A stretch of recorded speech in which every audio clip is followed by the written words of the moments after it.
تدري وش أكبر ذنب في الشرع والدين؟ إنك تسب اللي خلقك وتذمه.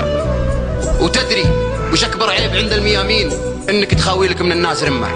تدري وش أكبر ذنب في الشرع والدين؟ إنك تسب اللي خلقك وتذمه.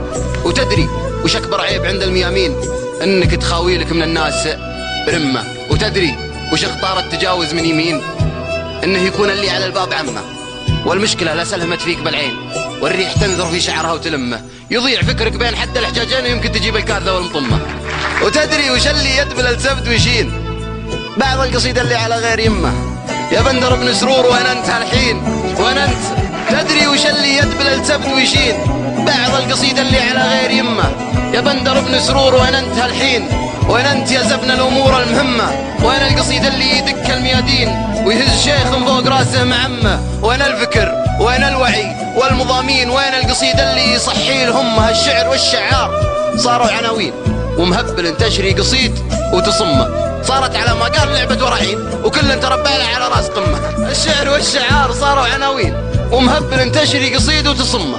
صارت على ما قال لعبة ورعين، وكل تربى على راس قمة. يقول انا الشاعر وغيري مجانين، ودك على مجمع حنوكة تخمه. الناس تذبح في العراق وفلسطين. يقول انا الشاعر وغيري مجانين، ودك على مجمع حنوكة تخمه.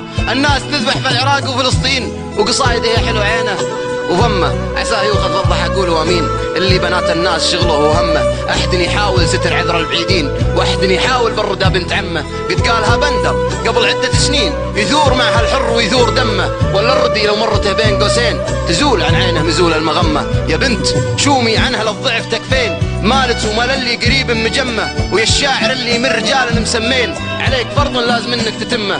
الدار والعادات والسلم والدين تمعك بها وجه عليات يمه. سلام.